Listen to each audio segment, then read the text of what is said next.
പറയുന്നുണ്ട് ചോക്കോ. പോയീന്ന് പറയുന്നുണ്ട് വിഷ്ണു. എന്തോ പോയി വിഷ്ണു? ഉവ്വ് ഉവ്വേ അച്ചു പറയുന്നുണ്ട്. എന്താ പോയെന്നാ വിഷ്ണു പറഞ്ഞ് കരഞ്ഞോണ്ട് വരുന്നത്? ദൈവമേ, ഇവിടെ പറഞ്ഞ് ഒത്തിരി ചിരിച്ചു കഴിഞ്ഞാൽ കരയുമെന്നും പറഞ്ഞു പോയ ആളാ. വിഷ്ണു കണ്ടില്ല ഞാന്ന് പറയുന്നുണ്ട്.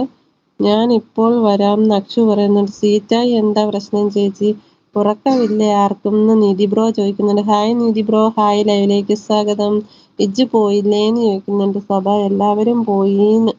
ആ, അങ്ങനെ പേടിച്ചു പോയല്ലോ എന്റെ അച്ചു. അല്ല ശ്ശെ, എന്റെ വിഷ്ണു. നിധി ചേട്ടാ അച്ചു വിളിക്കുന്നുണ്ട്. നിധിന്ന് വിളിക്കുന്നുണ്ട് ഇച്ചു. ഉം, ഈ കുരുപ്പ് കണ്ടോ ഇത്ര നേരം ഇവിടെ മിണ്ടാതിരുന്നിട്ട് നിധി വന്നപ്പോ വിളിച്ചോണ്ട് വന്നേക്കുന്നു. നിധി മുകളിലേക്ക് നോക്കുന്നുണ്ട്. വിഷ്ണു ഇപ്പോൾ വരാം അച്ചു പറയുന്നുണ്ട്. ഇച്ചു മുത്തേന്ന് വിളിക്കുന്നുണ്ട്. നിധി ഞാൻ വന്നു നിധിന്ന് പറയുന്നുണ്ട്. ഇച്ചു ഇനി നാളെ കാണാന്ന് വിഷ്ണു പറയുന്നുണ്ട്. എന്റെ വിഷ്ണു ഇപ്പൊ വന്ന് മനുഷ്യനെ പേടിപ്പിച്ച് കൊന്നേനേവല്ലോ. കുറച്ചു മുന്നേ ഇവിടുന്ന് അങ്ങോട്ട് പറഞ്ഞിട്ട് പോയതേ ഉള്ളൂ. ഞാൻ ചിരിക്കുന്നില്ല, ഞാൻ ചിരിച്ചാ കരയും. സത്യം, എനിക്ക് അങ്ങനെ അനുഭവം ഉണ്ടെന്ന്. ഇപ്പൊ വന്നിട്ട്